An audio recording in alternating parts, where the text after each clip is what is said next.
Hello all, welcome to Earnest Academy. DRDO, Ceptam and DRTC. അപ്പോൾ recruitment notification വന്നു. ഇനി അധികം ദിവസമില്ല. 23rd സെപ്റ്റംബറിനാണ് അപ്ലൈ ചെയ്യാനുള്ള ലാസ്റ്റ് ഡേറ്റ്. അപ്പോൾ എല്ലാവരും അതിന് മുന്നേ അപ്ലൈ ചെയ്യുക. ആർക്കൊക്കെ അപ്ലൈ ചെയ്യാമെന്നും എന്താണ് ഹയർ ക്വാളിഫിക്കേഷന്റെ ഡൗട്ട്സ് ഒക്കെ ക്ലാരിഫൈ ചെയ്ത് നമ്മൾ വീഡിയോസ് ചെയ്തിട്ടുണ്ടായിരുന്നു. അപ്പോൾ ഇനി നമ്മൾ ഇന്ന് സംസാരിക്കാൻ പോകുന്നത്, ഈ വീഡിയോയിൽ സംസാരിക്കാൻ പോകുന്നത് നമ്മുടെ സീനിയർ ടെക്നിക്കൽ അസിസ്റ്റന്റ് ഏറ്റവും കൂടുതൽ പേർക്ക് അപ്ലൈ ചെയ്യാവുന്ന ഏറ്റവും വേക്കൻസി വന്ന പോസ്റ്റുകളെല്ലാം അതായിരുന്നു അല്ലേ. അതായത് BSc ഡിഗ്രി ഉള്ളവർക്കും ഡിപ്ലോമ ഉള്ളവർക്കും രണ്ടു പേർക്കും ഡിഫറെന്റ് സ്ട്രീംസിൽ ഇഷ്ടം പോലെ വേക്കൻസിയിലാണ് വിളിച്ചത്. അപ്പോൾ ഇതിന്റെ ഒരു സെലക്ഷൻ പ്രോസസ്സ് നമ്മൾ മുന്നോട്ട് പോകുന്ന സമയത്ത് നമുക്ക് എന്താണ് മനസ്സിലായത്?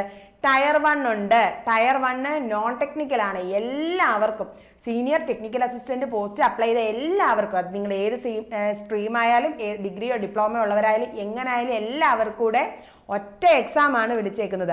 അതുകൊണ്ട് തന്നെ അത് നോൺ ടെക്നിക്കൽ ആണ്, ജനറൽ ആയിട്ടുള്ള ടോപ്പിക്കുകൾ മാത്രമാണ് ചോദിക്കുന്നത്. സോ അപ്പോൾ അതെങ്ങനെ പ്രിപ്പയർ ചെയ്യാം നിങ്ങൾക്ക്? അപ്പം നമുക്കൊരു 3 മാസം എന്നോ എങ്ങനെ നോർമൽ ട്രെൻഡ്, യൂഷ്വൽ ട്രെൻഡ് അനുസരിച്ച് നമുക്ക് ഡിസംബറിലോട്ടൊക്കെ എക്സാം പ്രതീക്ഷിക്കാം. അപ്പോൾ ആ ഒരു രീതിയിൽ ഡിസംബറിലോട്ടൊക്കെ എക്സാം വന്നു കഴിഞ്ഞാൽ അതെങ്ങനെ നിങ്ങൾക്ക് ക്രാക്ക് ചെയ്യാം, നിങ്ങൾക്കത് കട്ട് ഓഫ് ക്ലിയർ ചെയ്താൽ മതി. നമുക്ക് ഒത്തിരി മാർക്ക് വേണ്ട, കാരണം ക്വാളിഫയിങ് നേച്ചറാണ്. സോ നമുക്ക് എങ്ങനെ കട്ട് ഓഫ് ക്ലിയർ ചെയ്യാം, ആ രീതിയിൽ എങ്ങനെ ഈ എക്സാമിനെ അപ്രോച്ച് ചെയ്യാം എന്നുള്ളതാണ് നമ്മൾ ഇന്നത്തെ വീഡിയോയിൽ ഡിസ്കസ് ചെയ്തത്. അപ്പോൾ നമുക്ക് ആദ്യം നോക്കേണ്ടത്, ഞാൻ ഓൾറെഡി പറഞ്ഞു 23rd സെപ്റ്റംബർ ആണ് last date. Exam date tier 1-ൻ്റെത് അനൗൺസ് ചെയ്തിട്ടില്ല. സോ നമുക്ക് ഇപ്പോഴും ടൈം ഉണ്ട്. അനൗൺസ് ചെയ്തിട്ടില്ല എങ്കിലും നമ്മളൊരു നോർമൽ ട്രെൻഡ്, ലാസ്റ്റ് ഇയേഴ്സിലൊക്കെ കണ്ടുവരുന്ന ഒരു ട്രെൻഡ് വെച്ച് ഒരു 2-3 മാസം കഴിയുമ്പോൾ എക്സാം കാണും എന്ന് പ്രതീക്ഷിച്ച് പ്രിപ്പറേഷൻ ഇന്ന് തന്നെ സ്റ്റാർട്ട് ചെയ്യുക. ഇനി നോക്കിക്കേ, നമുക്ക് post for senior technical assistant. അപ്പോൾ അത് എത്ര സാലറി കിട്ടുന്ന ഒരു പോസ്റ്റാണ് എന്ന് നമുക്ക് നോക്കാം. ശരിക്കും ഇതൊരു ലെവൽ 6 പോസ്റ്റാണ്. ലെവൽ 6 എന്ന് പറഞ്ഞു കഴിഞ്ഞാൽ സെൻട്രൽ ഗവൺമെന്റിൽ നമ്മുടെ ഓഫീസർ പോസ്റ്റ് സ്റ്റാർട്ട് ചെയ്യുക. നിങ്ങളൊരു ഓഫീസർ ആണ് എങ്കിൽ, മറ്റേതെങ്കിലും ഡിപ്പാർട്ട്മെന്റുകളിലാണ് എങ്കിൽ നിങ്ങളുടെ ഒരു ഓഫീസർ പോസ്റ്റ് ആണ് ലെവൽ 6. അത് DRDO പോലൊരു ഇൻസ്റ്റിറ്റ്യൂഷൻ ആകുമ്പോൾ അത് സീനിയർ ടെക്നിക്കൽ അസിസ്റ്റന്റ് ആണ്. ഇതിന് തൊട്ട് മുകളിലോട്ടുള്ള പോസ്റ്റ് എന്ന് പറയുന്നത് പിന്നെ സയന്റിസ്റ്റ് ആണ്, BTechകാർക്കുള്ളത്. അപ്പോൾ അത് നമ്മൾ ഗേറ്റ് വഴി പോകുന്നതും, ഇത് ഡിപ്ലോമക്കാർക്കൊക്കെ വരുന്നത്, പിന്നെ BScക്കാർക്കും എല്ലാവർക്കും ഉള്ള ടെക്നിക്കൽ അസിസ്റ്റന്റ് ആണ്. വർക്കിംഗ് എൻവയോൺമെന്റ് ഒക്കെ വളരെ സുഖമാണ്. നമുക്ക് ആ അവിടുത്തെ മിസൈലിന്റെയും മറ്റ് DRDO പ്രോജക്റ്റുകളുടെ ഒക്കെ പാർട്ടായിട്ടായിരിക്കും നമ്മൾ വർക്ക് ചെയ്യുന്നത്. അപ്പോൾ ഒരു ഡിപ്പാർട്ട്മെന്റ് ഇരുന്നുള്ള ഒരു ഓഫീസ് വർക്കൊന്നുമല്ല, ഭയങ്കര രസമുള്ള ലാബുകളിലും ഒക്കെ ആയിരിക്കും നിങ്ങൾക്കെല്ലാം വർക്ക് ചെയ്യാൻ അവസരം കിട്ടുന്നത്. സാലറി നോക്കാം. നമുക്ക് ബേസിക് 35,400 ആണ് ബേസിക് പറയുന്നത്.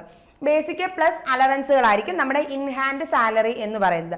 ഇൻഹാൻഡ് സാലറി എന്ന് പറഞ്ഞാൽ കയ്യിൽ കിട്ടുന്നത് എല്ലാം, നമുക്ക് കുറച്ച് അലവൻസസ് കിട്ടും, പിന്നെ കുറച്ച് പിടുത്തം വരും. അപ്പം എല്ലാം കഴിഞ്ഞ് നമുക്ക് മിനിമം ഒരു 55,000 രൂപ എങ്കിലും സ്റ്റാർട്ടിൽ നമ്മളുടെ കയ്യിൽ കിട്ടാൻ ചാൻസ് ഉള്ളൊരു പോസ്റ്റാണ് DRDOയിലെ സീനിയർ ടെക്നിക്കൽ അസിസ്റ്റന്റ്. അതൊന്ന് ശ്രദ്ധിക്കുക, കാരണം ഇത് കൃത്യം ഇത്ര ഓൾമോസ്റ്റ് ആയി നമുക്ക് പറയാനൊക്കത്തുള്ളൂ. കാരണം DRDO, ISRO ഒക്കെ പോലുള്ളടത്ത് അലവൻസുകൾക്കൊക്കെ വ്യത്യാസമുണ്ട്. നമ്മുടെ സെൻട്രൽ ഗവൺമെന്റിന്റെ അതേ സെയിം രീതിയിലല്ല പോകുന്നത്. അതുകൊണ്ട് നമുക്കത് ഉറപ്പിച്ച് പറയാൻ പറ്റത്തില്ല. എങ്കിലും നോർമലി ഒരു സെൻട്രൽ ഗവൺമെന്റ് എംപ്ലോയി ആണെങ്കിൽ പോലും, നമ്മുടെ സാധാ ഡിപ്പാർട്ട്മെന്റുകളിൽ പോലും 55,000 ഒക്കെയാണ് ഇൻഹാൻഡ് സാലറി സ്റ്റാർട്ട് ചെയ്യുന്നത്. അങ്ങനെ വരുമ്പോൾ ഉറപ്പായിട്ടും DRDOയിലൊക്കെ അലവൻസസ് കൂടത്തേ ഉള്ളൂ. അപ്പം എബോവ് 55,000 ആണ് എങ്കിലും നമുക്ക് പ്രതീക്ഷിക്കാവുന്ന രീതിയിലുള്ളൊരു സാലറി, അത്ര വലിയൊരു സാലറിയിലാണ് ഈ പോസ്റ്റ് വിളിച്ചിരിക്കുന്നത്. അപ്പം നിങ്ങൾ ഈ അവസരം പാഴാക്കാതിരിക്കുക. ഇനി നോക്കിക്കേ, ടയർ 1 ഞാൻ ഓൾറെഡി പറഞ്ഞു, സ്ക്രീനിങ് ടെസ്റ്റ് എന്നാണ് അവർ പറയുന്നത്. സ്ക്രീനിങ് ടെസ്റ്റ് എന്ന് പറഞ്ഞാൽ അവർ ഉദ്ദേശിക്കുന്നത് എന്താണ്? ക്വാളിഫൈ ആയാൽ മതി. അപ്പോൾ ആ ടെസ്റ്റ് കഴിയുമ്പോൾ ഒരു കട്ട് ഓഫ് ഇടും. അത് ഓരോ സ്ട്രീമിനും ഓരോ കട്ട് ഓഫ്. ഇപ്പം നിങ്ങൾ മെക്കാനിക്കൽ ഡിപ്ലോമക്കാരാണെങ്കിൽ അവർക്കൊരു കട്ട് ഓഫ്, BSc ഫിസിക്സുകാർക്ക് വേറൊരു കട്ട് ഓഫ്, അവരുടെ വേക്കൻസിയും അവരുടെ എത്ര പേര് അപ്ലൈ ചെയ്തു എന്നുള്ളത് അനുസരിച്ചായിരിക്കും ഈ കട്ട് ഓഫ് വരുന്നത്. ഏത് കട്ട് ഓഫ് തന്നെ ആണെങ്കിലും ആ ഏത് സ്ട്രീമാണോ അതിൻ്റെ കട്ട് ഓഫ് നിങ്ങൾ ക്ലിയർ ചെയ്യുക. അങ്ങനെ ആയിരിക്കും വരുന്നത്. എക്സാം ഒരുമിച്ചാണെങ്കിലും ഓരോ സ്ട്രീമിനും സെപ്പറേറ്റ് കട്ട് ഓഫ് ആയിരിക്കും. ഇനി എത്ര ക്വസ്റ്റ്യൻ വരും? 120 ക്വസ്റ്റ്യൻ ആണ് ചോദിക്കുന്നത്. ഓരോ ക്വസ്റ്റ്യനും ഓരോ മാർക്ക് വീതമാണ്. 90 മിനിറ്റ് ആണ് കിട്ടുന്നത്. അപ്പോൾ ഒരു ക്വസ്റ്റ്യൻ 1 മിനിറ്റ് നിങ്ങൾക്ക് തികച്ച് കിട്ടത്തില്ല. 120 ക്വസ്റ്റ്യന് 90 മിനിറ്റ്, 1.5 മണിക്കൂർ മാത്രമാണ് നമുക്ക് കിട്ടുന്ന ടൈം. ഇനി നോക്കിക്കേ, ഒരു ഇമ്പോർട്ടൻ്റ് ആയിട്ടുള്ള കാര്യമാണ്, നെഗറ്റീവ് മാർക്കില്ല. എല്ലാ ക്വസ്റ്റ്യനും അറ്റംപ്റ്റ് ചെയ്യണം. അപ്പം നമ്മൾ എപ്പോഴും എന്താ ശ്രദ്ധിക്കേണ്ടത്? നിങ്ങൾ ആദ്യം ഒരു എക്സാമിനെ കുറിച്ച്, ഒരു എക്സാമിന് പ്രിപ്പയർ ചെയ്യുമ്പോൾ ആദ്യം അതിൻ്റെ പാറ്റേൺ മനസ്സിലാക്കുക, എങ്ങനെയാണ് എക്സാം വരുന്നതെന്ന്. അപ്പോൾ ഇത് നോക്കിക്കുക, DRDOയുടെ ടയർ 1-ന് നെഗറ്റീവ് ഇല്ല എന്ന് കാണുമ്പോൾ ഉറപ്പായും നിങ്ങൾ ആദ്യം തന്നെ മനസ്സിൽ വിചാരിക്കേണ്ട കാര്യം, ഈ 120 ക്വസ്റ്റ്യനും ഞാൻ അറ്റംപ്റ്റ് ചെയ്യും. അപ്പോൾ എന്താ ചെയ്യേണ്ടത്? നമുക്ക് കുറേ പ്രോബ്ലംസ് വരും, ചെറിയ മാത്സ് വരും, റീസണിങ് വരും. അപ്പോൾ ഈ 1.5 മണിക്കൂറിൽ നിങ്ങൾ ചെയ്ത് വിചാരിക്കുന്ന പോലെ ചെയ്ത് തീർക്കാൻ പറ്റണമെന്നില്ല. അപ്പോൾ എന്താ ചെയ്യേണ്ടത്? ഒരു ലാസ്റ്റ് 5 മിനിറ്റ് അല്ലെങ്കിൽ ഒരു ലാസ്റ്റ് 6 മിനിറ്റ്സ് ഉറപ്പായും മാറ്റി വെക്കുക. എന്തിനാണ്? നമ്മൾ അറ്റൻഡ് ചെയ്യാത്ത ഏതെങ്കിലുമൊക്കെ ക്വസ്റ്റ്യൻ ഉണ്ടെങ്കിൽ എല്ലാം ആൻസർ ചെയ്യുക. അറിയാമോ അറിയത്തില്ലയോ എന്നൊന്നും നോക്കണ്ട, ഗസ്റ്റ് വർക്ക് ചെയ്തോ എങ്ങനായാലും ശരി നമ്മൾ 120 ക്വസ്റ്റ്യനും ആൻസർ ചെയ്തിട്ടേ ഇറങ്ങാവൂ. കാരണം നെഗറ്റീവ് ഇല്ലാത്തത് കൊണ്ട് തന്നെ ലക്ക് നല്ലൊരു ഫാക്ടർ ആവും. നമുക്ക് അറിയാത്ത ക്വസ്റ്റ്യൻ ആണെങ്കിലും ചിലപ്പോൾ നമ്മൾ കുത്തുന്ന ഓപ്ഷൻസ് ശരിയായാലേ 1/4 പ്രോബബിലിറ്റി ഉണ്ട്. നമ്മൾ ഒരു 4 എണ്ണത്തിൽ ഒരെണ്ണം ചൂസ് ചെയ്താൽ അത് ശരിയാവാൻ, അതായത് 4 എണ്ണം ചൂസ് ചെയ്യുമ്പോൾ ഒരെണ്ണമെങ്കിലും നിങ്ങൾക്കൊരു ശരിയായിട്ടുള്ള മാർക്ക് കിട്ടാൻ ചാൻസ് ഉണ്ട്. അപ്പോൾ അങ്ങനെ നോക്കിയാൽ പോലും നമുക്ക് ആ ഒരു മാർക്ക് എക്സ്ട്രാ അല്ലേ. തെറ്റുത്തരം കുത്തുന്നതുകൊണ്ട് നെഗറ്റീവുകളില്ല. അതുകൊണ്ട് ഉറപ്പിച്ച് 120 ക്വസ്റ്റ്യനും അറ്റൻഡ് ചെയ്യാൻ മറക്കരുത്. അത് നല്ലോണം മനസ്സിൽ ഓർത്തിട്ട് കയറണം. കാരണം എക്സാം ഹാളിൽ ചെന്നിരിക്കുമ്പോൾ ടൈം കിട്ടത്തില്ല. നമുക്ക് അറിയാവുന്ന മാത്സ് പ്രോബ്ലം ആയിരിക്കും, പക്ഷെ നമുക്ക് ചെയ്ത് തീർക്കാൻ സമയം കിട്ടത്തില്ല. അങ്ങനെ നമ്മുടെ ടൈം മൊത്തം പോകും. അപ്പോൾ ഉറപ്പിക്കുക, ലാസ്റ്റ് 6 മിനിറ്റ് എന്ത് വന്നാലും ഈ ബാക്കി എത്ര ക്വസ്റ്റ്യൻ ഉണ്ടോ അത്രയും ക്വസ്റ്റ്യൻസും അറ്റൻഡ് ചെയ്യാൻ തന്നെ ഉപയോഗിക്കുക. ഇനി ടയർ 2, ഈ സ്ക്രീനിങ് കഴിഞ്ഞ് നമ്മൾ ടയർ 1 പാസ്സായെന്ന് വെച്ചോ. ടയർ 2 വരുന്നത് 100 ക്വസ്റ്റ്യൻ ആയിരിക്കും. അതും 90 മാർക്കായിരിക്കും. 1.5 മണിക്കൂർ എക്സാം ആണ്. അത് നിങ്ങളുടെ ഏതാണോ ക്വാളിഫിക്കേഷൻ അതനുസരിച്ചുള്ള ക്വസ്റ്റ്യൻസ് ആയിരിക്കും വരുന്നത്. ഈ മാർക്ക് അനുസരിച്ചായിരിക്കും നിങ്ങൾക്ക് ജോലി കിട്ടുന്നോ ഇല്ലയോ എന്നൊക്കെ ഉള്ളത് വരുന്നത്. അപ്പം നമ്മൾ ഇന്നത്തെ വീഡിയോയിൽ ചർച്ച ചെയ്തത് എങ്ങനെ ടയർ 1 പാസ്സാകാം, CBT 1 എങ്ങനെ പാസ്സാകാം എന്നുള്ള കാര്യം മാത്രമാണ്. അപ്പം നോക്കിക്കേ, എല്ലാ പോസ്റ്റുകൾക്കും കോമൺ ആണ്, ഞാൻ പറഞ്ഞതാണ്, ക്വാളിഫയിങ് ഇൻ നേച്ചർ ആണ്. അതുപോലെ തന്നെ മെറിറ്റ് റേഷ്യോ പറയുന്നുണ്ട്. നമ്മുടെ വേക്കൻസി 1 ആണെങ്കിൽ 8 പേരെ ഷോർട്ട് ലിസ്റ്റ് ചെയ്യുന്നുള്ള രീതിയിലാണ് ഇപ്പോൾ നോട്ടിഫിക്കേഷനിൽ പറഞ്ഞേക്കുന്നത്. അപ്പോൾ 100 വേക്കൻസി ആണെങ്കിൽ 800 പേരെ ഷോർട്ട് ലിസ്റ്റ് ചെയ്യും. പക്ഷേ അവർ തന്നെ പറയുന്നുണ്ട്, DRDOയിൽ തന്നെ പറയുന്നുണ്ട്, ഈ റേഷ്യോന് ചേഞ്ചസ് വേണമെങ്കിൽ DRDO വരുത്തും. അത് നമുക്ക് ഉറപ്പ് പറയാൻ പറ്റത്തില്ല. അപ്പം നമ്മളിതൊന്നും അന്വേഷിക്കേണ്ട കാര്യമില്ല. നമ്മളെങ്ങനെ മാക്സിമം പഠിക്കുക, മാക്സിമം മാർക്ക് സ്കോർ ചെയ്യാൻ നോക്കുക, അതായിരിക്കണം നമ്മുടെ ലക്ഷ്യം. അപ്പം നോക്കിക്കേ, ഇനി സബ്ജക്ട് വൈസ് പോകാം. നമുക്കറിയാം 120 ക്വസ്റ്റ്യൻസ് ആണ് എന്ന്. 5 സബ്ജക്റ്റ് ആണ് നമുക്ക് പഠിക്കാനുള്ളത് ടയർ 1-ന്. English language, general intelligence and reasoning ability, quantitative aptitude, general awareness, general science. ഈ 5 സബ്ജക്റ്റ് ആണ്. അപ്പോൾ ലാസ്റ്റ് ഇയറിൽ 150-ലായിരുന്നു ടയർ 1 കട്ട് ഓഫ് ഉണ്ടായിരുന്നത്. അന്ന് കൃത്യമായി 30 ക്വസ്റ്റ്യൻ വീതമായിരുന്നു ഓരോ സബ്ജക്റ്റിനും ചോദിച്ചിട്ടുണ്ടായിരുന്നത്. അപ്പൊ ആ ഒരു കണക്ക് വെച്ചിട്ട് നമുക്ക് നോക്കിയാൽ നമുക്ക് പറയാം 24 ക്വസ്റ്റ്യൻ ആയിരിക്കും ഓരോ സബ്ജക്റ്റിൽ നിന്നും വരാൻ പോകുന്നതെന്ന്. ഇത് കൃത്യം 24 ക്വസ്റ്റ്യൻ ആയിരിക്കും എന്ന് പറയാൻ നമുക്ക് ഒക്കത്തില്ല. കാരണം സെക്ഷൻ വൈസ് ആയിരിക്കത്തില്ല, എല്ലാം കൂടെ മിക്സ് ആയിരിക്കും. അപ്പോൾ അതുകൊണ്ട് നമുക്ക് എന്തോ ചെയ്യാം, ഓൾമോസ്റ്റ് 24 ആയിരിക്കും എന്ന് വിചാരിക്കുക. അതായത് എന്തായാലും ശരി, ഇപ്പം മാത്സിന് ഒരു 50 ക്വസ്റ്റ്യൻ മാത്സിൽ നിന്നും 5 ക്വസ്റ്റ്യൻ ജനറൽ അവയർനെസ്സിൽ നിന്നും അങ്ങനെയൊന്നും വരത്തില്ല. ചിലപ്പം ചില സെഷൻസിൽ 26 27 ക്വസ്റ്റ്യൻ വരും, ചില സെഷൻസിൽ നിന്ന് 22 ക്വസ്റ്റ്യൻ ആവാം. അങ്ങനെ ചെറിയൊരു വ്യത്യാസം വരാം. അതിനപ്പുറത്തേക്ക് എന്തായാലും നമുക്കൊരു equal distribution, almost equal distribution പ്രതീക്ഷിക്കാവുന്നതാണ്. അപ്പോൾ ഇനി നമുക്ക് സിലബസ് ചെക്ക് ചെയ്യണം. ആദ്യം നമുക്ക് സിലബസ് ഒന്ന് ചെക്ക് ചെയ്യാം ഓരോന്നും. ഇംഗ്ലീഷ് ലാംഗ്വേജിൽ നമ്മൾ എന്തൊക്കെ പഠിക്കണം എന്ന് നോക്കാം. നമുക്ക് സിനോണിംസ് ആന്റോണിംസ് പഠിക്കണം. എന്താണ് നമ്മുടെ വിപരീത പദങ്ങളും സമപദങ്ങൾ, പര്യായ പദങ്ങളും ഇല്ലേ, പര്യായ പദങ്ങളും വിപരീത പദങ്ങളും, അത് പഠിക്കണം. പിന്നെ വെർബുകള്, ടെൻസുകള്, ഇതൊക്കെ പഠിക്കണം. ഈ വെർബുകളും ടെൻസുകളും ഒക്കെ പഠിക്കുന്നതെന്ന് പറഞ്ഞാൽ ഫിൽ ഇൻ ദ ബ്ലാങ്ക്സ് വരും. ഒരു സെന്റൻസ് വന്നിട്ട് ഇതിലെ ഏത് പോർഷനാണ് ഗ്രാമാറ്റിക്കലി എറർ ഉള്ളതെന്ന് ചോദിക്കും. അപ്പൊ ഇത്തരത്തിലൊക്കെ ഉത്തരം പറയണമെങ്കിൽ നമുക്ക്, അല്ലാതെ ഏത് ടെൻസ് ആണ് ഈ ക്വസ്റ്റ്യൻ എന്നൊന്നും ചോദിക്കത്തില്ല. പക്ഷെ ഇതിനൊക്കെ ഉത്തരം പറയണമെങ്കിൽ നമുക്ക് എന്തറിയണം, നമുക്ക് വെർബും ടെൻസും ഒക്കെ അറിയണ്ടേ, എന്നാലല്ലേ പറയാനൊക്കത്തുള്ളൂ. ഇല്ലെങ്കിൽ നമുക്ക് കണ്ടുപിടിക്കാൻ ഒക്കത്തില്ലല്ലോ എറർ കണ്ടുപിടിക്കാൻ. അതുകൊണ്ടാണ് അത് പഠിക്കേണ്ടത്. പിന്നെ ഗ്രാമർ കൃത്യമായിട്ട് പഠിക്കണം. കോംപ്രഹെൻഷൻ, അതായത് ഒരു വലിയ പാരഗ്രാഫ് വന്നിട്ട് ചിലപ്പോൾ അതിൽ നിന്ന് ഒരു ക്വസ്റ്റ്യൻ വരും, അത് വായിച്ചിട്ട് നമുക്ക് ആൻസർ ചെയ്യേണ്ട ക്വസ്റ്റ്യൻസ് വരാം. 1 വേർഡ് ക്വസ്റ്റ്യൻസ് ആയിരിക്കും, MCQ ക്വസ്റ്റ്യൻസ് ആയിരിക്കും, പക്ഷെ അത് വായിച്ചാലേ ചെയ്യാൻ പറ്റത്തുള്ളൂ.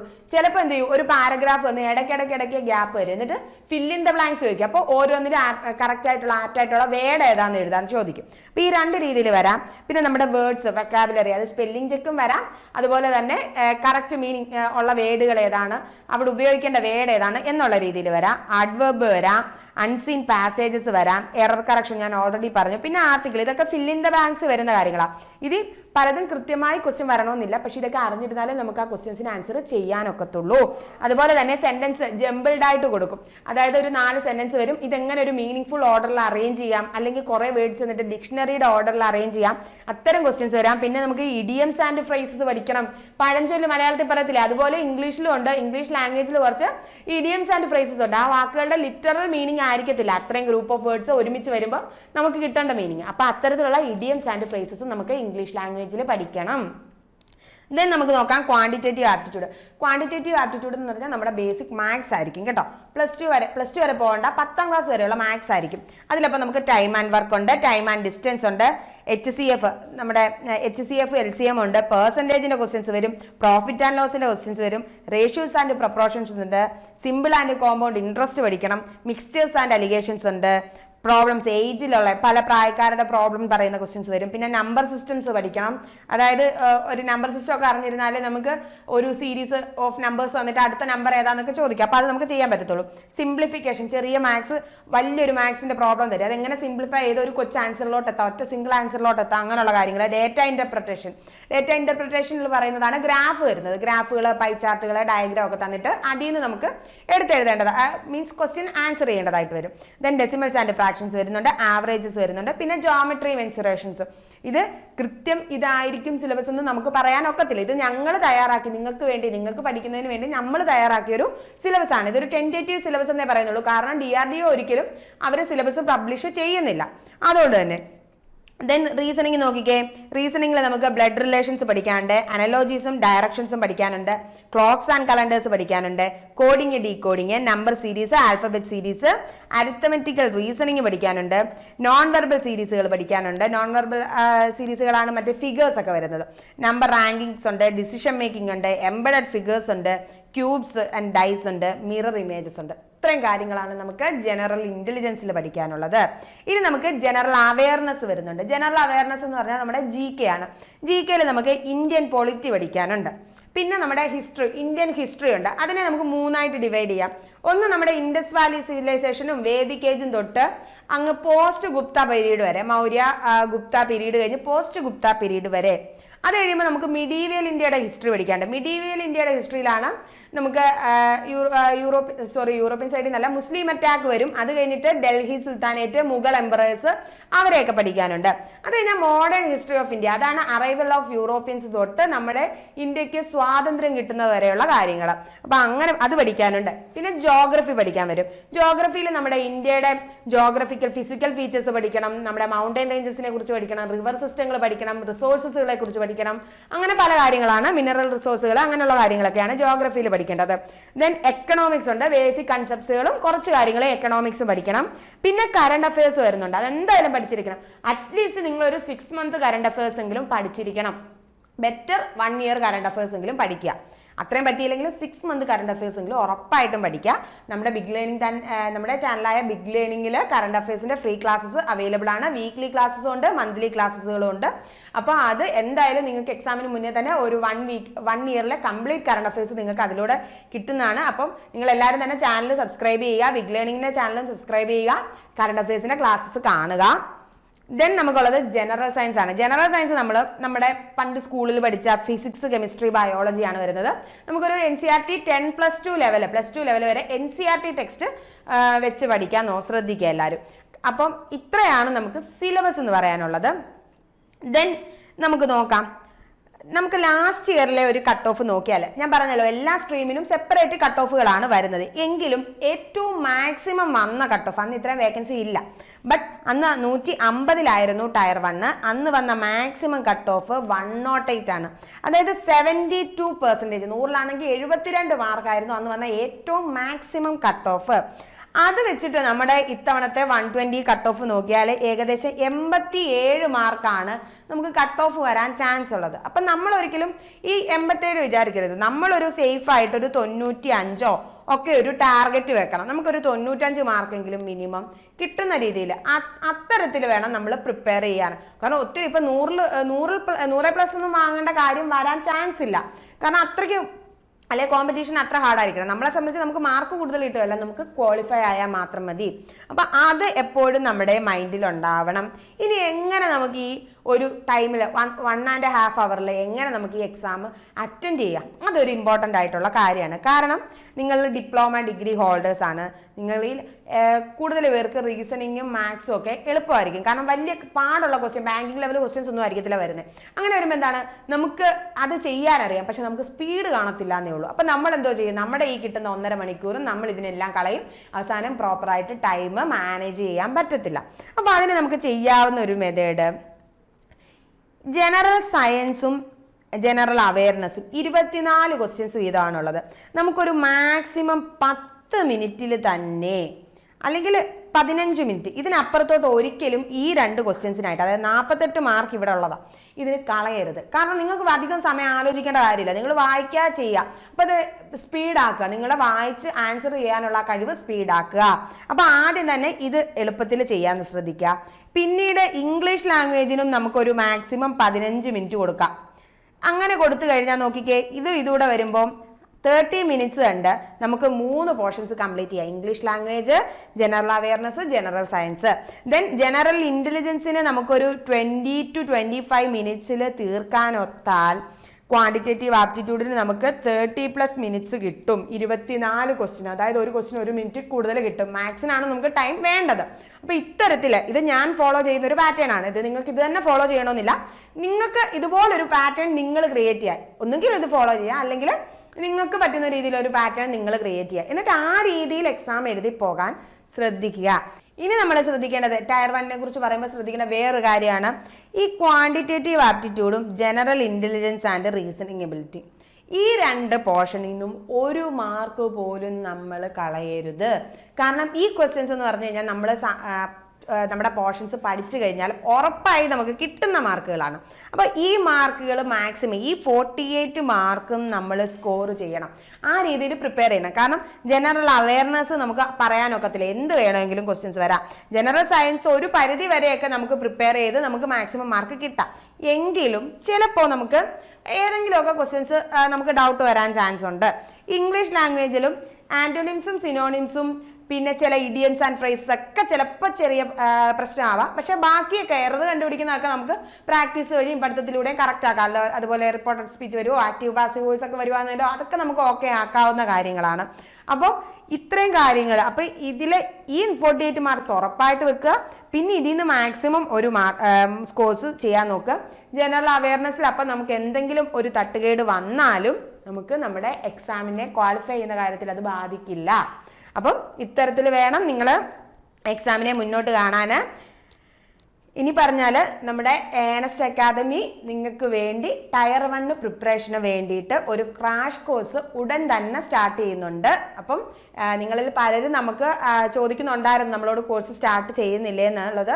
അപ്പം ഞങ്ങൾ എന്തായാലും ഒരു ക്രാഷ് ബാച്ച് സ്റ്റാർട്ട് ചെയ്യുന്നുണ്ട്. കൂടുതൽ കോഴ്സിനെ കുറിച്ച് കൂടുതൽ അറിയുന്നതിനായി താഴെ കാണുന്ന നമ്പറിൽ ബന്ധപ്പെടുക. പിന്നെ നമ്മൾ ഇതിന് കറസ്പോണ്ടിങ് ആയിട്ട് കുറച്ച് ഫ്രീ ടെസ്റ്റ് സീരീസുകളും അല്ലാത്ത കാര്യങ്ങളും ഒക്കെ പ്രൊവൈഡ് ചെയ്യുന്നുണ്ട്, ചെറിയ നോട്ട്സുകളും ഒക്കെ പ്രൊവൈഡ് ചെയ്യും. അപ്പോൾ അതൊക്കെ നിങ്ങൾക്ക് വേണം എന്നുണ്ടെങ്കിൽ നമ്മുടെ ബിഗ് ലേണിംഗ് എന്ന് പറയുന്ന ആപ്പ് ഉറപ്പായിട്ട് ഇൻസ്റ്റാൾ ചെയ്യുക. ടെസ്റ്റ് സീരീസുകളെല്ലാം ബിഗ് ലേണിംഗ് ആപ്പ് വഴിയായിരിക്കും പ്രൊവൈഡ് ചെയ്യുന്നത്. സോ അപ്പോൾ ലിങ്കിൽ ഡിസ്ക്രിപ്ഷൻ ബോക്സിൽ ലിങ്ക് കൊടുത്തിട്ടുണ്ട് ആപ്പിൻ്റെ. അപ്പം ആപ്പ് എല്ലാവരും ഉറപ്പായിട്ടും ഇൻസ്റ്റാൾ ചെയ്യാൻ ശ്രദ്ധിക്കുക. അപ്പം മറ്റൊരു വീഡിയോ ആയിട്ട് വീണ്ടും കാണാം.